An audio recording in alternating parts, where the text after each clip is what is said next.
This episode of the Blerd Mob contains explicit language. While we want everyone to enjoy the show, sometimes we may say things that are not appropriate for all ages. So, in other words, Mom, Dad, Granny, we cussing. Discretion is advised. He said I was a whale. It blew me out because it blew me out the water. Get him out of here. Boo. Boo. I absolutely. Boo. King G. Grow Site ENT. Rock with it. Rock with it. Rock with it. Rock with it. Let me pop my shit. Let me pop my shit. Hands up. What's up, y'all, and welcome to the Blerd Mob, your hub for all things black and nerdy. I am your host, Phoop, joined by my co-host, Ryun. If you're listening to this on Spotify, Apple Podcasts, or any other streaming service, make sure you hit that follow button so you can get updates from the mob. And if you lovely nerds and blerds are watching us on YouTube, make sure to like the video, subscribe to the channel, leave a comment and let us know what you thought, and share it with a friend. All right, and make sure you guys check out the description whether you're watching or listening, and check out our affiliate links for Entertainment Earth and Right Stuff Anime. It is the holiday season, so go ahead, use that Christmas money and get you guys something and support the mob. Don't use it like me, because I went broke. hey, we get the funds. We get the funds. Look, bro. we get the funds. Man, Look, bro. We are coming up at the end of 2022. I honestly feel like this year has been pretty eventful for myself, but how has it been for you, Ryan? Honestly, this year moved by pretty fast because, this was our first year after the whole quarantine and pandemic stuff, huh? Like our first full year of semi-normal life. Semi-normal. It's like COVID is still running rampant out here. Everybody's just pretending that it's still not running rampant. But I feel you though. Like we're back doing things that we were doing pre-COVID. Like COVID's still around, but stores are open, restaurants are open. You know what I'm saying? We going to the movies and stuff like that. So yeah. I do feel like the year went by pretty fast. Like, I think it's because we were stuck in the house so long, and then we had to spend the first half of the year trying to remember what it's like to go out and socialize again. You know what I mean? I remember grass. Right. I remember the smell of rain. I remember, is this rain? Yo, speaking of rain, winter has come, and they not playing. I looked at the news. The newsman told me the other day that it was just going to be flurries outside. And I'm like, okay, flurries, nothing too big. It was full-blown snow. It snowed the whole day. I was playing Tokyo Drift in the parking lot of my job. Ooh. And I was like, what? How you hydroplaning moving at 2 miles per hour? Yo, car got the light popping up with the little swivels. Yes, I did the slowest turn and still slid, and I was like, "Yo, what is going on right now?" Y'all said flurries. This is not flurries. These are weapons of mass destruction. Look, bro, right when I was getting used to Texas, I was like, this weather kind of fine, because last week it was smooth 70s, you know what I'm saying? No lower than 65. I was like, I can get used to this. LA ain't got nothing on Texas.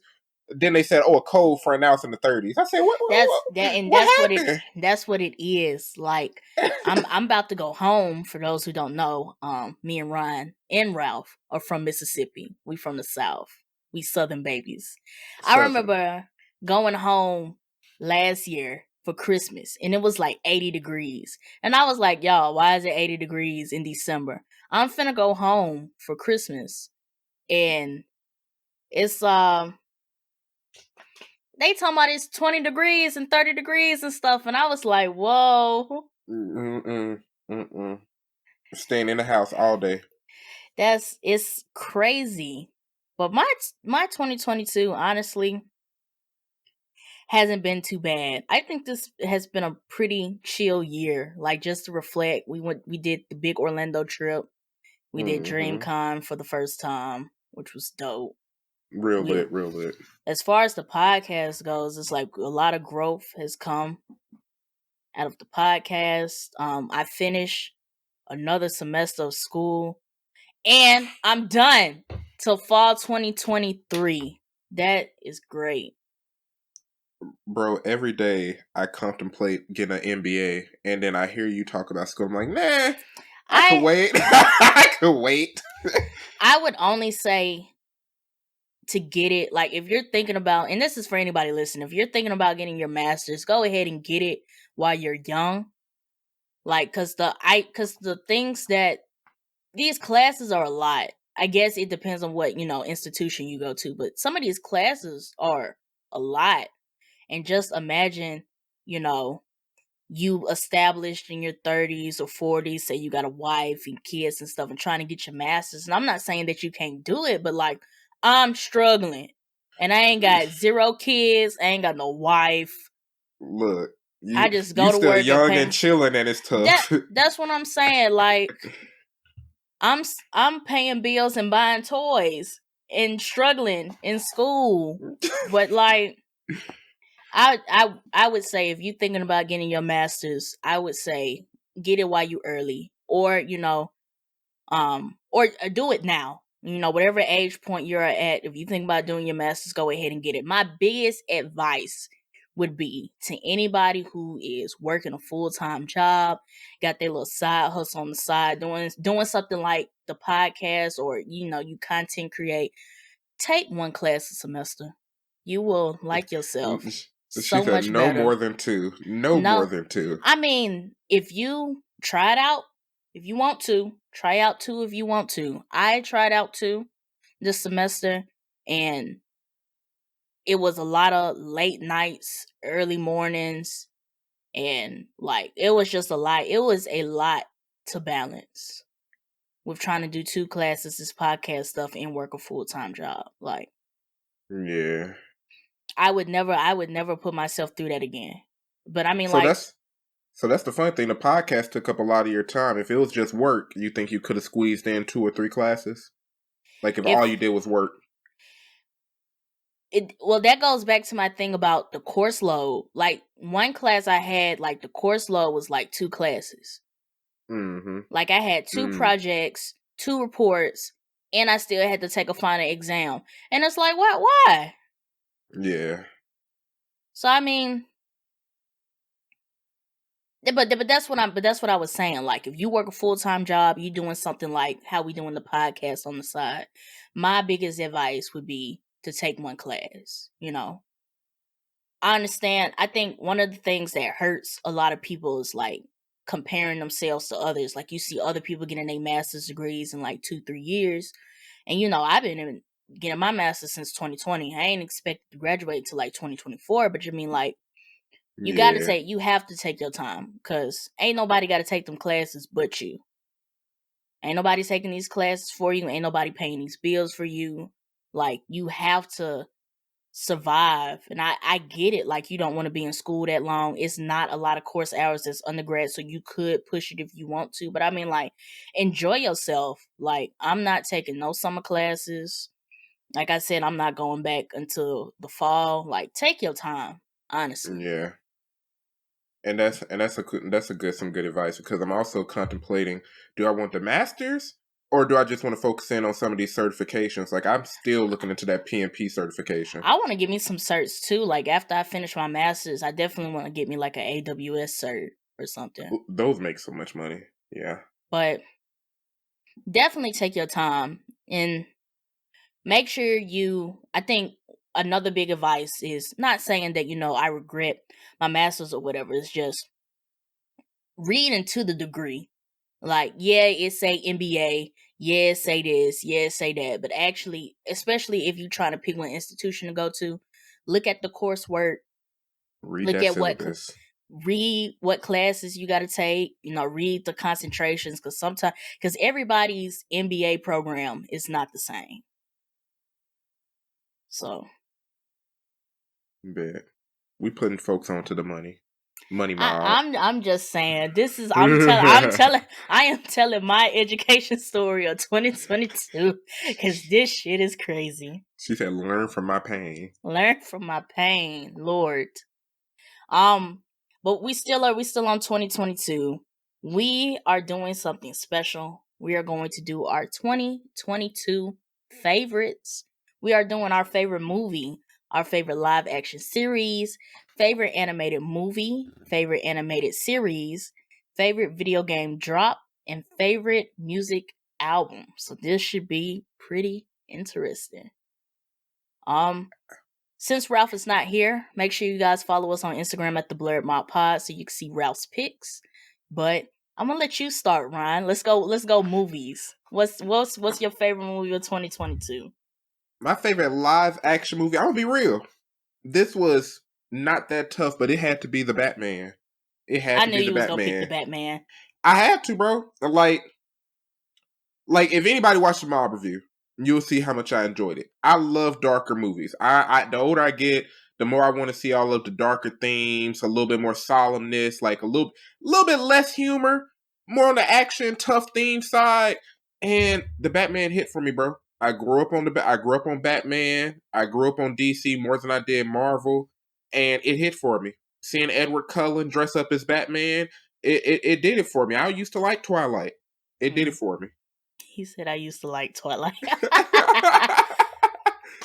So I got 2 favorite movies of 2022. And the only reason I'm doing that is because I want to, if y'all know me and y'all know where this easily could go, but I wanted to provide a divide. So I did my favorite non-MCU movie, and then I did my favorite, I did my favorite MCU movie, just to provide that divide.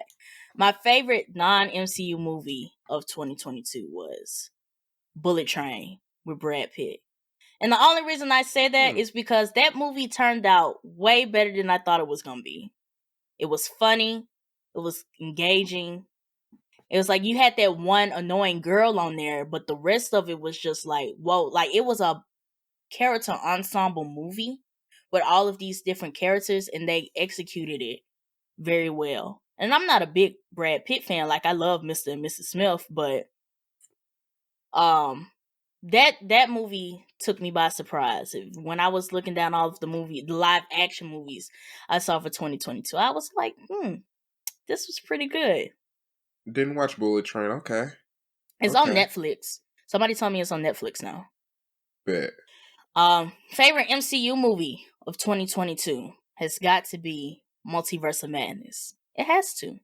Fair enough. It has to. And if we want to go DC movies, because I did see two DC movies of 2022, it also has to be the Batman. It has to. Well, since you don't know the difference between favorites, you doing top 3. I had to. I could not choose. I could not choose because I was like, I really like this one. I really like Multiverse of Madness. But then it's going to be like, she picked the MCU movie. And I was like, okay, maybe I'll provide 2. And then I was like, I left out the DC stuff. But whatever. Number 1 is Bullet Train. I enjoyed that movie. That was my favorite. Sorry for the top 3. I mean, I will give a special shout out to The Menu. The Menu was a really solid movie. When I went there, the lady at AMC was like, that's a good movie. How would you describe it? It was weird. And I was like, oh, thanks for the description, I guess. But when I watched it, bro, that's all I could say too. It was weird, but it had all the scenes that were supposed to hit, they hit. It had some humor. It had some deeper themes to it. Honestly, if you want to watch something that doesn't immediately throw the message in your face and you got to understand it, but it's not as cryptic as, say, what was that recent Jordan Peele movie? Nope. Nope. I couldn't grasp the hidden messages behind Nope. Maybe I'm slow, but I could grasp them between. I'm just being real. I had to get on Twitter to see what that movie was about. But when I watched The Menu after it was done, I was like, meaningful. I messed with it. It was different. I gotta go check that out. I wanted to go see it before we recorded this episode, but I didn't get around to it. So there you go. All right, so let's go live action series. You already know the answer. You already know the answer. We can say we can say it. You want to say it together? You want to do a countdown? 1, 2, 3. House of the House Dragon. of the Dragon. There we go. No explanation needed. It hit. I didn't. Damien. House of the Dragon is my second one. I picked Stranger Things season 4. That went in. I'll give you that. I'll let you have it. Did you watch Stranger Things season 4? Nope, I couldn't get into Stranger Things. for all the way the story was darker this go round, and it was like the stake of the characters.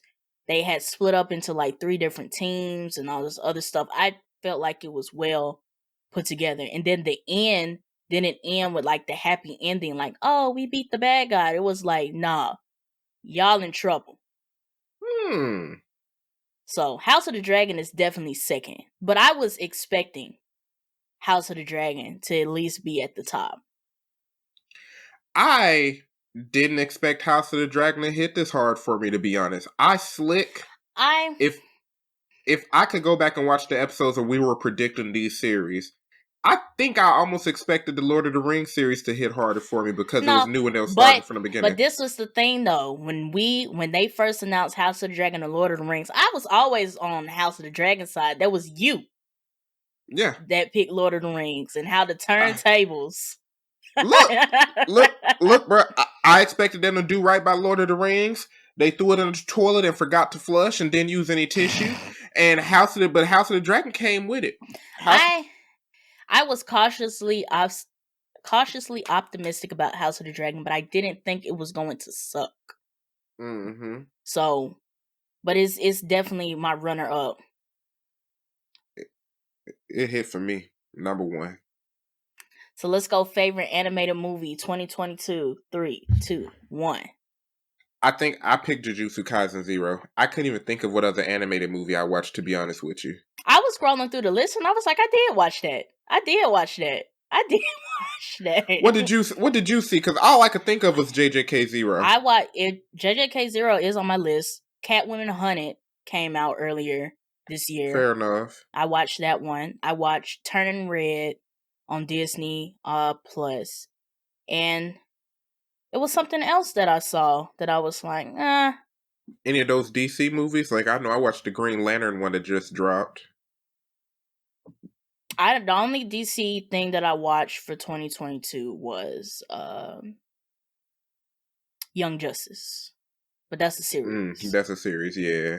But I picked Turning Red, the story about the panda girl on Disney Plus. It was cute. It was 90s. It was like 90s coming of age. And then they did a really good job with the culture representation because this was Chinese representation inside of a Pixar movie. So you get that mixed with the 90s and all of it. I thought it was cute. I thought it was dope. Catwoman Hunted was okay. Yeah. JJK was really good. And I would watch it again. But I like that spunk that Turning Red had. It was good. Fair enough. I picked JJK 0 because honestly, I think that was when I gave JJK Season 1 a rewatch. And I appreciated it a lot more than my first time. And JJK 0 basically made me go, okay, I am a fan now. You know what I'm saying? It made me go, okay, I'm going to stick to it. I feel you. All right, here we go. So we move from animated movie. Favorite animated series. 3, 2, 1. The fans might have an expectation of me and I might break it, but I'm going to give it to Cyberpunk Edge Runners. Gotta give it to Cyberpunk Edge Runners. I had absolutely zero expectations for that series. It blew me out the water. I was a whale. And I hit land after watching that series. He said I was a whale. It blew me out because it blew me out the water. Get him out of here. Boo. Boo. I absolutely... Boo. Get his ass out of here. You're flaring up my allergies. Boo. I absolutely love Cyberpunk Edge Runners. Ask Phoop and Ryun. That's all I could talk about for like 3 weeks when it first came out. it got all of the video game fans back into the video game. It told a full, complete story. And if you're an anime watcher, the studio behind it is the same studio that animated Kill la Kill. I can't remember the studio name, but they did a great job and added their own flair to it. Nice. My favorite animated series of 2022 is The Legend of Vox Machina. I ain't never played a day of D&D in my life, but it got me. Like, it was like, good. Okay, D&D, I see what this is, but in an animated format. I think, like I said before, because I think we talked about this in a previous episode, the unique thing about this is that the actors are actually playing the D&D campaign that is being animated in Legend of Vox Machina. And I was like, okay, so these are like genuine choices, you know, that they're making throughout the storyline. And that right there. But like, I had no expectation of The Legend of Vox Machina because, you know, I haven't played D&D. I didn't know what to expect. But I like animation. And I checked it out and I was like, okay, this is dope. Then it was that mature type cartoon. Like, we get into the nitty gritty, like murder, all these dark spirits and stuff like that. I was like, okay. And now I'm excited for season 2. Season 2 trailer look nice too. It does. It look nice. It does. But all right. Favorite video game drop of 2022. 3, 2, 1. Okay. Game of the year, Elden Ring. From Software. Elden Ring had me in front of my TV every day for at least 5 hours in front of my chick going, damn! Damn! And then you can I was legit in my room screaming all types of cuss words that I shouldn't let my mama hear me say and clapping the second I beat a boss, bro. 10 out of 10 game. It deserved every single award it got at the Game Awards. Every single one should have got more. Game of the year, I did not expect much of it. I did not even play Sekiro yet. It's sitting on my shelves and I forgot to play it. From Software made a masterpiece on Elden Ring, bro. Damn masterpiece. It's George R.R. Martin approved. Let's give a round of applause to George R.R. Martin approved projects. Because House of the Dragon banged. As you can see from Ryan, Elden Ring slapped. So give it up for the George R.R. Martin approved projects. My favorite video game drop, and I didn't play a lot of games this year, but the ones that I have to give it to Pokemon Violet. I know it's getting a bad rap with as far as the graphics go, but this is the most fun I've had. I'm done with the game, but this has been the most fun I've had in a Pokemon game ever. It's 3 storylines. And one of the storylines take you to a completely different area than the area that you explored in the 3 campaigns. So what do you mean by 3 campaigns? So it's the regular gym. You know, you used to going around to the gyms. That's the storyline.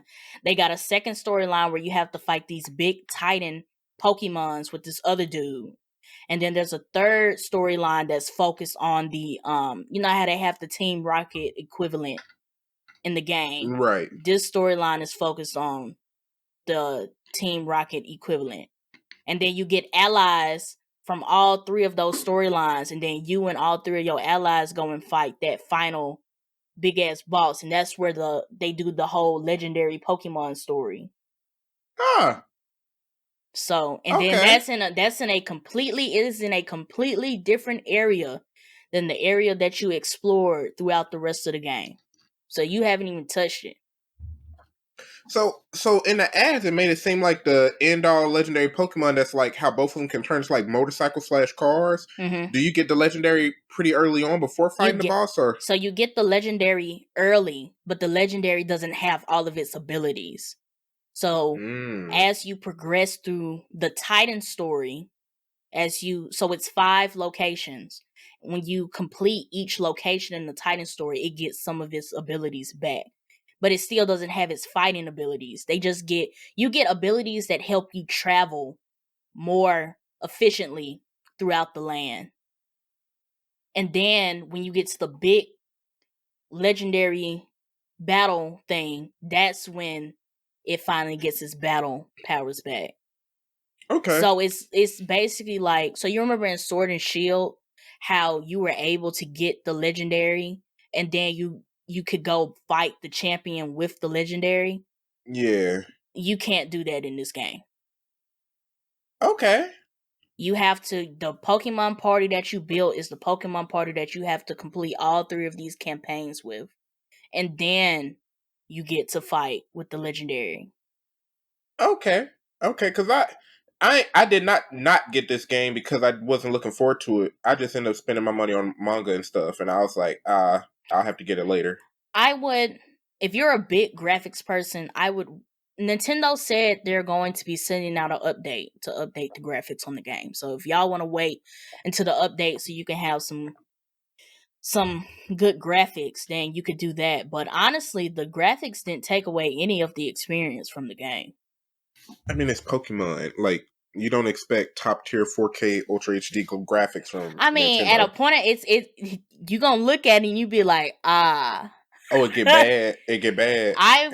I played that jump for so long that the game started slowing down on my ass, and I was like, ah. She started rubber banded on a story mode game. I was like, what? But yeah, but it didn't take away, for me, it didn't take away too much of the experience. It was fun. They got the raids in there, so Sword and Shield players, if you remember Dynamax raids, they got Terra raids, and the way that the way that the mechanics work in the raids are so much better than the Dynamax raids. Cool, fair enough. So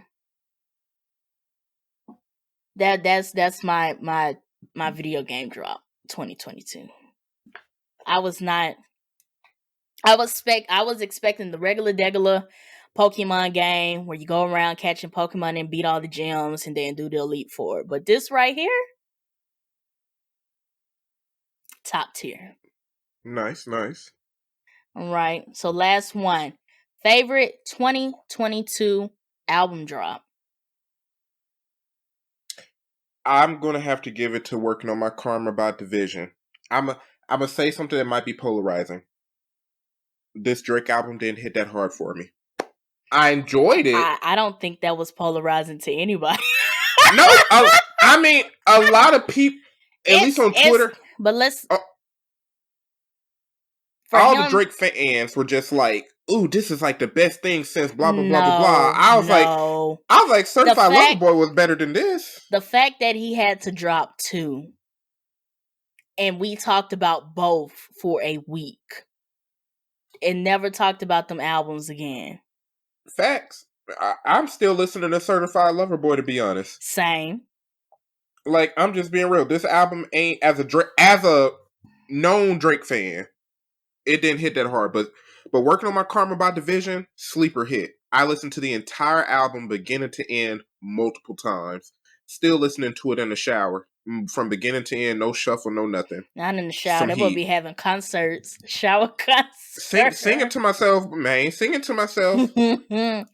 My album drop is Renaissance by Beyonce. She didn't have to do it. She didn't have to do that. Listen. Why am I still listening to a Beyonce album that dropped in July? From top to bottom. And it sounds like the first time I listened to it every time. The album is so good that Beyonce snuck her way into my top 5 artists on my Spotify. What it is? My Spotify 22 Wrapped. Spotify Wrapped. And I was like, I have not been listening to Beyonce like that for her to be in my top 5, but it was this album. Yeah. And I have to give it to her. And this is only part 1. She got 3 parts to this whole Renaissance thing that she's doing, and this was only part 1. Ooh, I ain't gonna cap. You and Ralph were talking about it, and I was listening to it. Then I started listening to it. I was like, hold on, this hit. The transition from Cuff It to Energy and to Break My Soul. That's one song. It hit. It's taking over TikTok too. It's one song. It was beautiful. It was beautifully done. I swear. If Chef's I kiss. do have a top 3 though. I had to do a top 3 on this one because I was looking at the albums that came out and I was like, gotta give a couple of these a bit more love. That Metro Boomin album. Yes! Heroes to Villains. Ooh! That almost became my favorite. It's only because 2 songs on there ain't on my playlist that I picked the Visions album. Heroes and Villains. Woo! That Metro Boomin album is heat. Yes. Fire. I did not know what a 21 Savage and The Weeknd feature was going to sound like. But Creepin'? You wanna know what's funny? That's not my favorite song. I heard it and I was like, it's cool. It's solid. No, they snapped. Have you heard the original song that they sampled though? That's a sample. Yes. Yeah. Okay. That's old school. That's classic. And I was like, the song previous transitions into it, so I'm listening to it, and when it transitioned and I recognized the melody, I was like, wait a minute. It was beautifully done. Then The Weeknd started singing, and I was like, wait a minute. And then it said The Weeknd and 21 Savage, and I was like, oh my God. It did hit. Metro Boomin and 21 Savage is like a match made in heaven. Because I still bump Savage Mode 2, which is him and Metro Boomin, and it's delicious album. I have to give the third slot. This is not his best album, but I have to give it to him because majority of the songs from that album is on my playlist. Don FM by The Weeknd. He gave his usual, but Take My Breath Away. I haven't heard vibes like that since Kissland. If I want to be for like the way that it starts. Did I listen to that album? Like, I gotta check my Spotify. It was nice. It's not his best album, but it definitely had me in a chokehold for a while. Fair enough. Now, have you listened to SZA's new album? Because people been talking about it a little bit. I made it halfway through SZA's album, because I listened to Metro Boomin's first, and then I hopped on SZA's, and I'm halfway through, and I like the different vibes that she has going on in this album. So I just gotta finish. I gotta finish the second half of it, but that is our 2022 favorites. So we're gonna move on to our next topic. We got 2 more topics, but we only got 30 minutes left. So we're gonna see what we can do. We're gonna see what's gonna make us something shake. We already made it to 30 minutes. Hey, it was some favorites. It was some favorites. I would say 2022 was an eventful year for entertainment and music. So we had to give it. I don't think that was something we could have rushed through. But before we get into the next topic, reminder for you guys to check out the link in the description, whether you're listening or watching, and check out those affiliate links for Right Stuff Anime and Entertainment Earth. Support the mob and get you guys some cool stuff. It's holiday season, so treat yourself. Well, here we go. So the big topic of the day. DC Studios is shaking the table. James Gunn is shaking the table. So I split this up into 4 talking points. We're going to talk about the first one. There's been some news about what's staying and what got the boot. So Wonder Woman 3 is canceled. Black Adam 2 is most likely not happening. There's a rumor that Jason Momoa may be recast as Lobo, and Aquaman 2 may be his swan song. James Gunn is rumored to erase the Snyderverse for good. The Batman won't be part of the DCU. And James Gunn is writing a Superman project. We'll get into that in a couple minutes.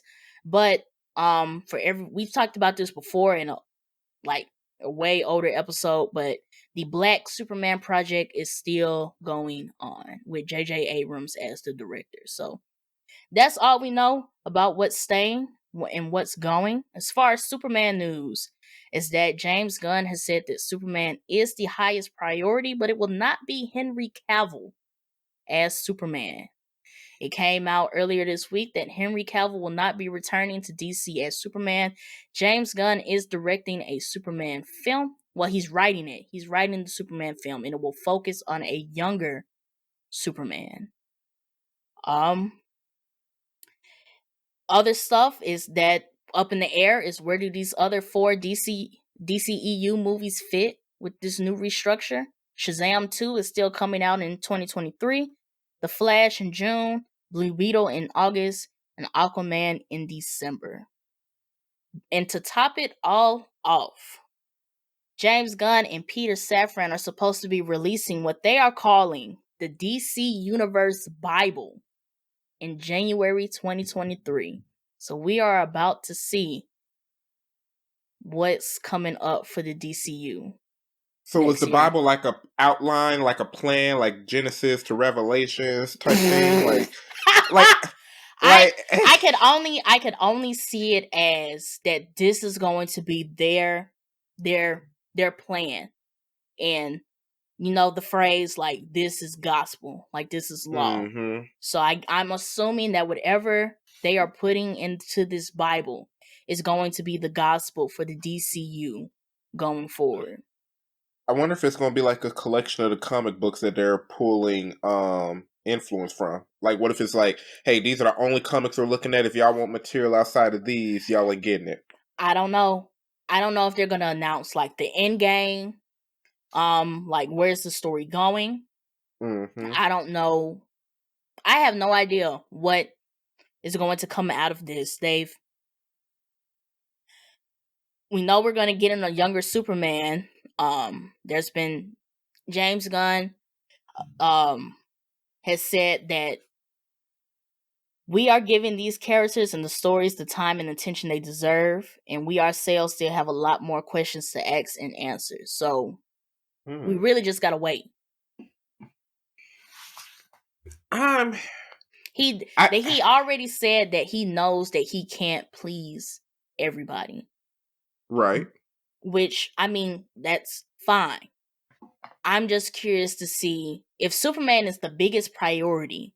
I can only assume that they might be, once again, trying to build this universe around Superman. Now, is it this time, or are they going to do it in a way that's more, I guess, fluid with the storytelling? Or what does this with Superman being the highest priority, what is the storyline that they're going to focus on?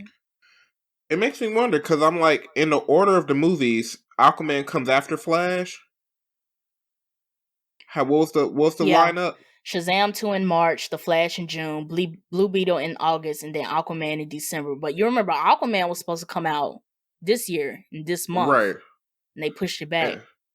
And it's making me wonder. I wonder, like for them to start a new universe, so they finna hit a Flashpoint paradox and be like, all right, now we got a new universe, and now it actually ties in together? It's very funny that you brought that up, because that was the Flash's purpose to begin with. Before James Gunn and Peter Safran came in, the Flash was supposed to reset the DCEU, and it was supposed to separate the characters in the Snyderverse to different portions in their own universe. Like, they all remembered that they teamed up on Justice League. They were just in different universes now. That was the Flash's purpose. But now that it's rumored that the Snyderverse is going away, Wonder Woman 3 is not happening, Henry Cavill is not returning as Superman, Ben Affleck had already left from being Batman. The question is, how are these DCEU movies going to have a purpose going forward? And I feel like that's just something that we have to wait and see until 2023. Because the Flash, I think the Flash is done filming. I think they're done. Yeah. So anything they wanted to shove in there to tie it in with the DCEU, I think it's wraps on that. Yeah, and it's like, I'm not mad. Like, if I'm being honest, the Snyderverse already was going pretty badly. Like, I was enjoying Aquaman. I like the first Wonder Woman. I feel like they could have done a third one. Like, the second one kind of sucked, but the first one was so good. I mean, could have gave him a second chance?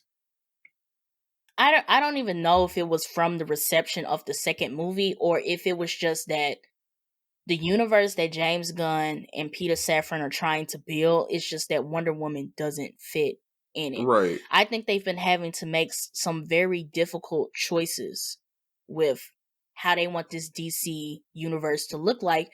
And it's weird when you already have the 4 movies that we just said are coming up in 2023 that were conceived during the DCEU Right. area. So I was like, they're dealing with a lot of like heavy stuff that I just don't know if we would get clarity on until they release whatever this DC Universe Bible thing is supposed to be. Yeah, I mean, I'm not. All I can say is I'm not mad at it. I'm excited for Blue Beetle though. I definitely want to see what they do with that character. I'm excited. I'm excited for Blue Beetle. The fact that Blue Beetle is fresh, they may be able to salvage that for the DCU. Because we've already seen Shazam, we've already seen Ezra Miller as the Flash, and we've already seen the Aquaman film. So those already have some type of foundation. But Blue Beetle being fresh, a fresh movie, they may be able to slide that in. And Jason Momoa's Lobo. I've only seen Lobo in Teen Titans. I haven't watched like Lobo has not been on Teen Titans. Lobo is a Superman villain. He's the guy with the hair when he's like the main man. I'm the main man. Oh, I thought he was the guy who was on the motorcycle with the gray skin in Teen Titans. Who was that guy? OG Teen Titans. You talking? I know who you're talking about, but that wasn't Lobo. That was some other dude. You talking about when he beat Robin in that motorcycle race and Robin got in his feelings because he lost? Was that man? I ain't watched Teen Titans because he had like the red and black like hair and clothes, and then his skin was like whitish gray. I know who you're talking about. That wasn't Lobo. Lobo is a Superman villain. So Lobo is a Superman villain. Oh, then I don't know what's going to happen with that. I don't know if I'm positive or negative. When I saw that news, I was like, I honestly feel like Jason Momoa would be a better Lobo than Aquaman. I feel like that's his role. Okay. So if they're focusing on a younger Superman, that does give them the opportunity to bring in some of those villains that are on Lobo's level.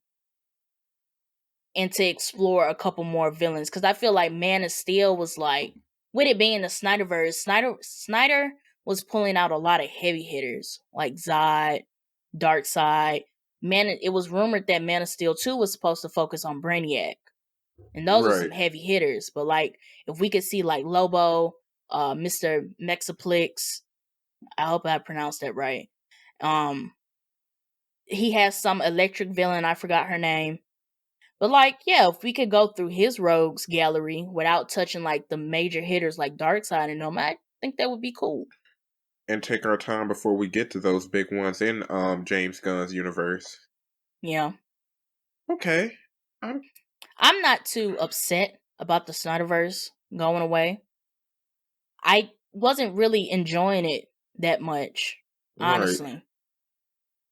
But this when the news came out, I had put a poll on the Instagram page. If you guys follow us at the Blerd Mod Pod, and I basically asked, how did everybody feel about the Snyderverse possibly going away?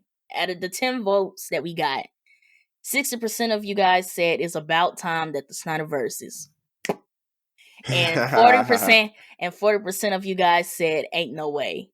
For the people who said ain't no way, I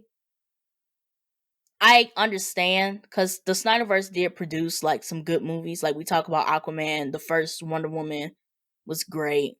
I particularly wasn't a big fan of Man of Steel, but I know there's a lot of Man of Steel fans. But I think that the plan coming up is going to be good as well. I think we're about to get a solid DC universe, live action DC universe. And I only say that because with James Gunn coming off the MCU, he kind of already has a bit of insight of what that universe building looks like. Mm-hmm. And like how to fit smaller pieces in a big picture. he's now the Kevin Feige that has all the plans in his head, and we gotta wait. But I think just seeing that experience and seeing how your small piece fits in a bigger picture, I think we might get some. I think we might be looking to a solid DC universe in the coming years. I mean, it's better for us if it is a good universe. Like, that can encourage Marvel to not get complacent or content with where they at. If DC steps it up and they bringing out some heat, it's competition. I like it.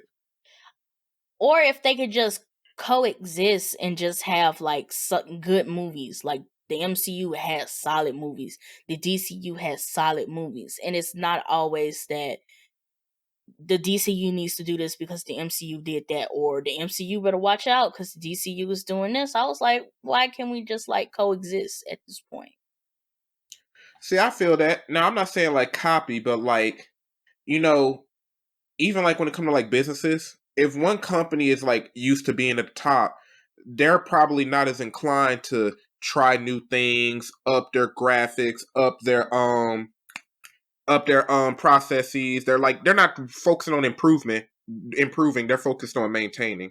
Mm-hmm. And if DCU can step it up and be like on the same level of Marvel, not saying they copying what they doing, but in terms of recognition, in terms of money in the box office, in terms of fans really bringing them up on Twitter Spaces, Instagram, and everything else like that, it can encourage MCU to be like, okay, let's be more willing to take risk. Let's not just get too complacent to not try new things and innovate in what we're doing in our movies. And I don't know if that would happen because the MCU is so far ahead that they already have Phase 5 and Phase 6 planned out, right? We already know that. Yeah. So, like, we see the movie, like, all the background work is already in play. Now, say the DCU does catch up, then I could see that as a possibility. But the MCU is so far gone at this point. I mean, hey, if James Gunn, I'm not saying he's magic, but it would take so many years if we're building a universe. We got some ways to go before we see a full arc of the DCU. It took 10 years for Marvel to go from Iron Man 1 all the way to Endgame. Or maybe it was Infinity War. 10 years to go to Iron Man all the way to Infinity Wars. This is going to take some time. Yeah.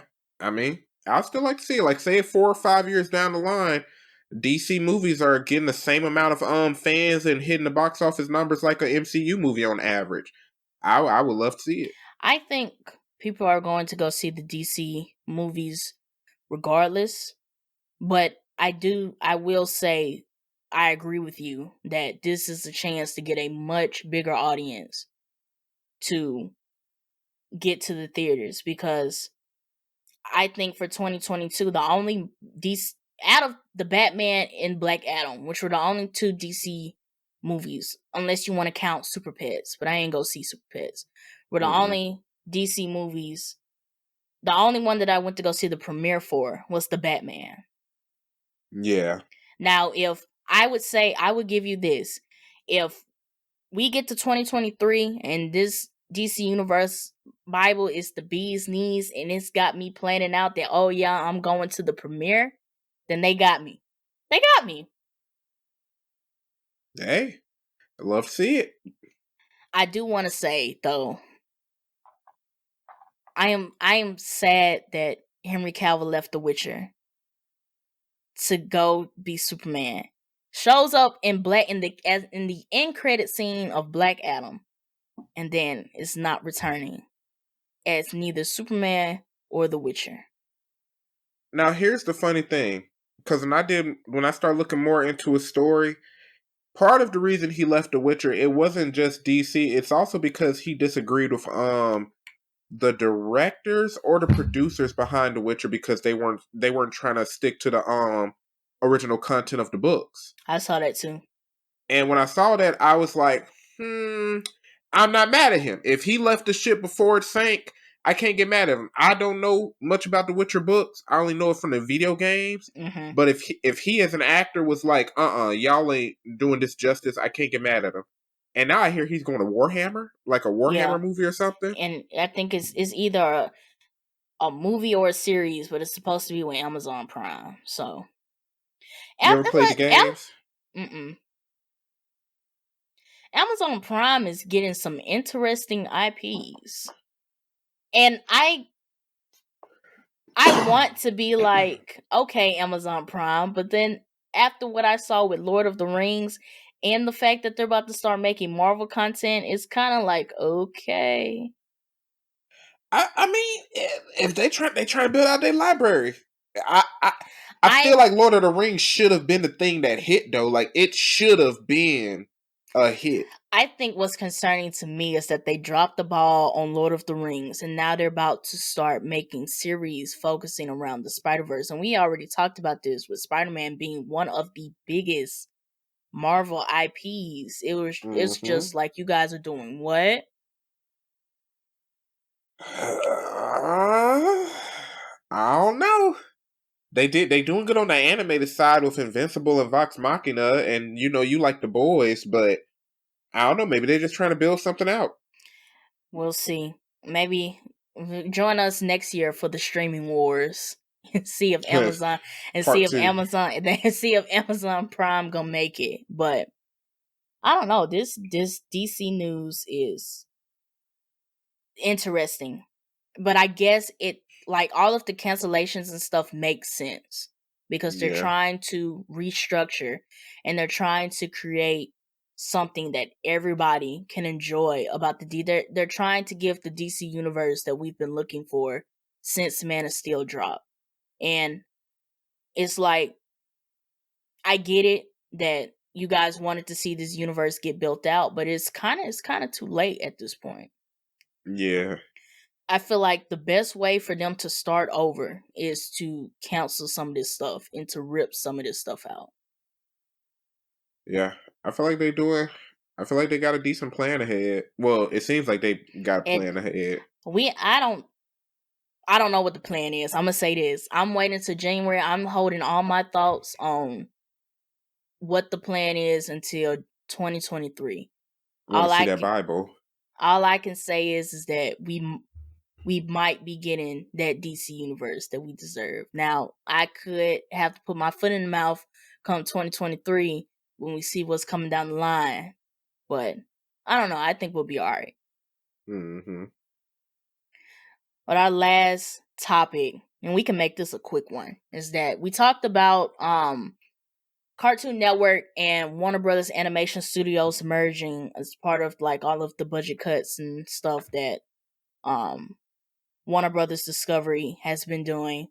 And just to touch back on some Cartoon Network news is that the Micheal Ouweleen, I hope I said that right, but overseer Cartoon Network says that he's taking it back to its original charter. So when I first saw this news, I was kind of like, what does that mean? But then I read further. So there's a second part to his statement that dang, did I lose it? I thought I put it in my notes, but it was basically a second it was to sum it up, his second statement along with that was that when they first started Cartoon Network, their that the animation wasn't focused on a demographic. Like how some of the animation that we've seen are focused towards kids, or we want adults. Like, it was animation for everybody, which is why you had so many adults and kids enjoying that. When we reminisce on the old Cartoon Network, like we can put 10 people in the room and still have a conversation about Johnny Bravo, Powerpuff Girls, Dexter's Laboratory, etc. So what they were saying is that they were focused on a psychographic and not a demographic. So it sounds like the animation that's coming in 2023 is supposed to be focused on animation for everybody. We finna get some E for everyone type animation instead of this is for ages 4 through 7. What was Your favorite generation of Cartoon Network? If it was 10-year generation, a span of 5 years, what was your favorite time period for Cartoon Network? It was, I'll tell you, when I stopped watching Cartoon Network is when they start coming out with Uncle Grandpa and them. Because I was still watching Cartoon Network because I like to watch regular show and Adventure Time. But then they started getting into their Uncle Grandpa and whenever that was, that's when I stopped watching Cartoon Network. So that on back, so PPG, Dexter's Laboratory, Cow and Chicken, Ed, Ed and Eddie, Codename Kids Next Door, Chowder, Adventure Time, all of them. So it's interesting because when he says he wants to go back to his charter, your favorite time period was early 2000s, late 90s. You kind of stopped watching around the 2010s. My favorite time period was the late 2000s, early 2010s. Regular shows like 2010, Generator Rex was like 2010, Symbiotic Titan, I don't know if you watched that. Total Drama was the late 2000s, Ben 10 Alien Force. But even when those shows dropped, they were going for the teenage audience, quote unquote. Like there was like a time bracket, like on Fridays and weekends, and it was like teenage cartoons. So when he says he want to go back to his original charter, I wonder if he's saying, oh, we're going to have shows for everybody and not just what current Cartoon Network is, which is E27. Or is it every show now is going to be like anime, where it's like all the shows got certain themes in it, but a child can enjoy it? I feel like it's because, answer this question. What demographic is Dexter's Laboratory for?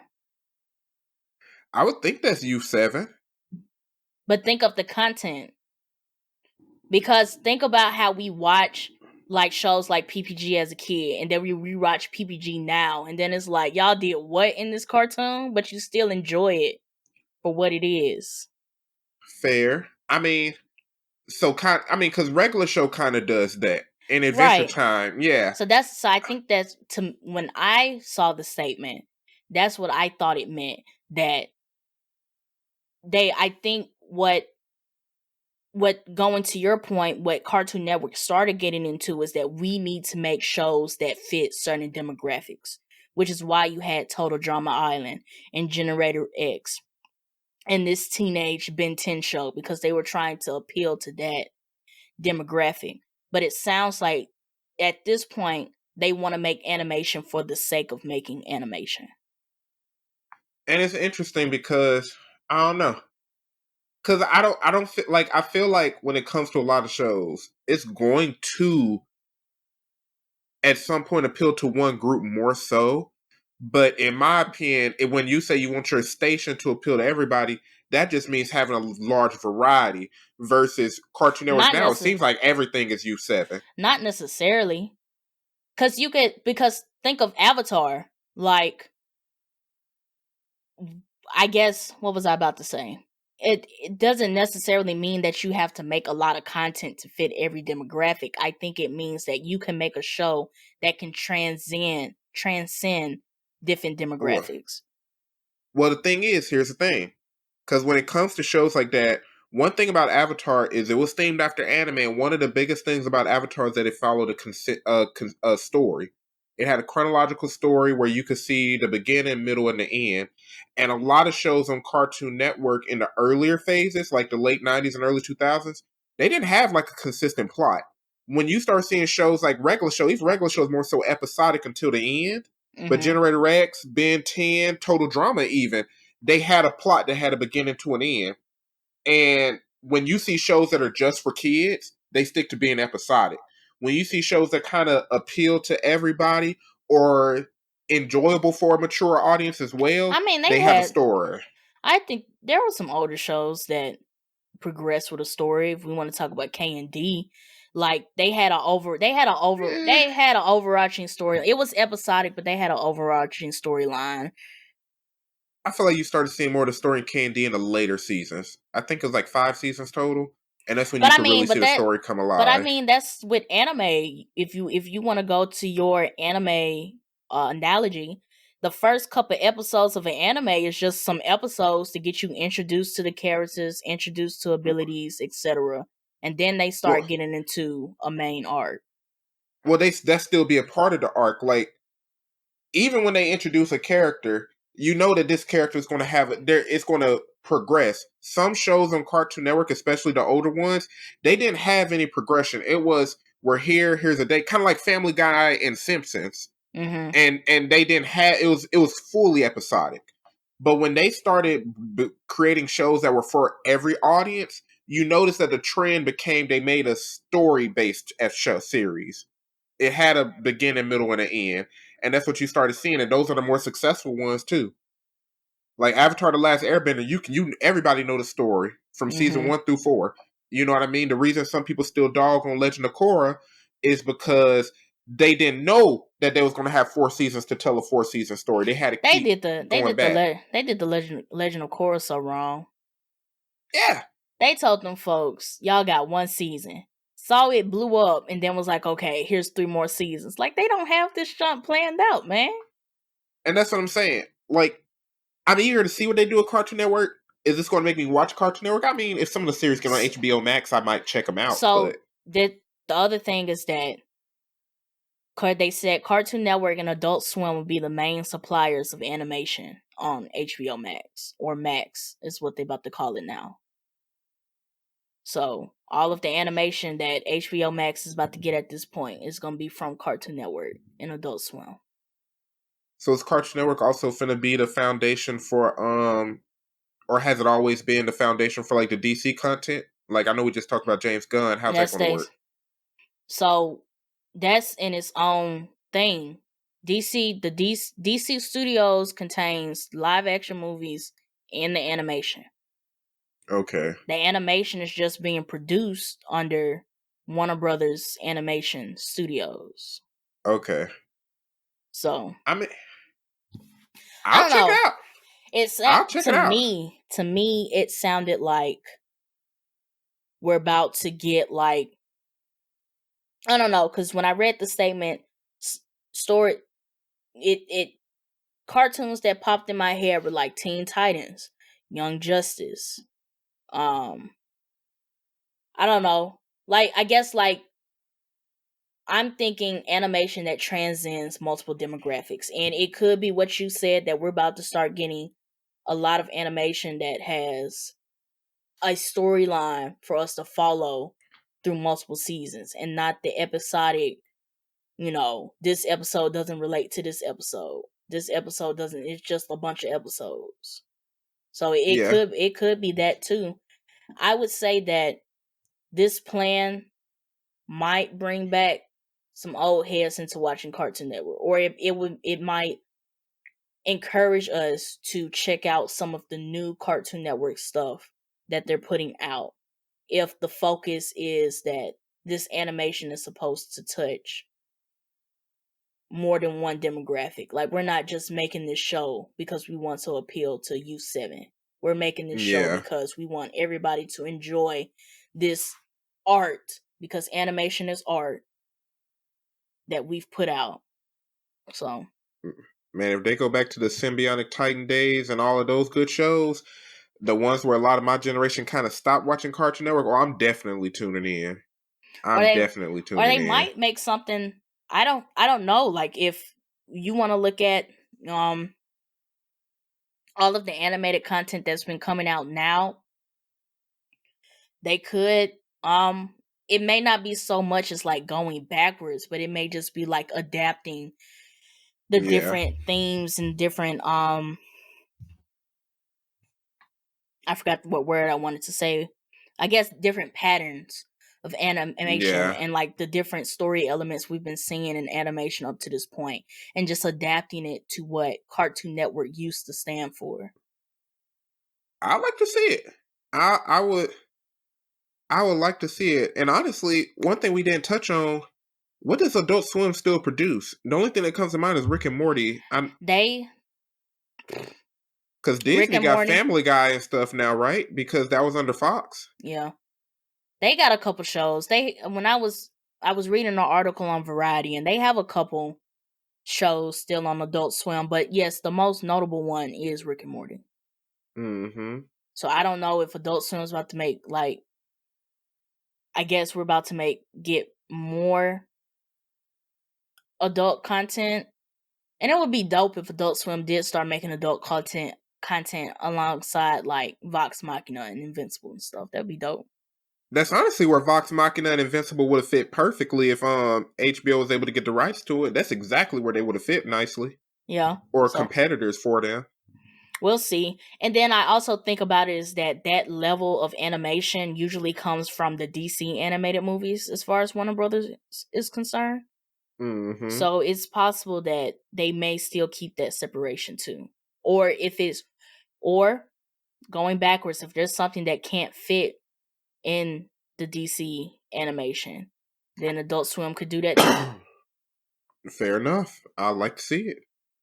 Or like maybe it could just be at this point that Cartoon Network is going back to where this is an animation network and not a kids network. Because my dad used to watch Cartoon Network to watch Justice League, Teen Titans, Young Justice, and stuff. So then you look at it as an animation network. But now, you know, sometimes you look at the cartoons that Cartoon Network is showing, it's like, oh, this is kids network. Every single one of them. The little Powerpuff reboot, the little Total Drama Kids show. What else they got? Clarence, I think, and Gravity Falls. Craig of the Creek is nice. Gravity Falls is Disney. That's Disney? Okay. I don't even know what else they got. I think the last show I heard people talking about after the regular show and Adventure Time period was Steven Universe, but I couldn't get into that. Yeah. We'll see. We'll see what they said they got. They said they got some stuff lined up for 2023. I guess we'll see. Show me some heat. We'll see what 2023 has for Cartoon Network. But that is all the time that we have. So, once again, Ryan, I want to thank you for joining me on another episode of the Blerd Mob Pod. I want to thank everybody, whether this is your first time or 50th time listening, for joining us for all of our 2022 episodes, mob reviews, versus Tuesdays. It's been great. Follow us on social media. Our Instagram is at the Blerd Mob Pod. Our Twitter is at the Blerd Mob. You can find us on Facebook and YouTube at the Blerd Mob Podcast, as well as TikTok at the Blerd Mob Podcast. And if you're listening or watching, check out that description. Get you some cool stuff, some Funkos, some manga, some statues from Right Stuff Anime or Entertainment Earth. Support the mob and get you guys some cool things. And with that being said, this is the mob checking out for 2022. Peace. Hands up if you loving where you at, stand 10 toes down, shout ain't no looking mad. You can let them haters hate when they asking why I'm smiling.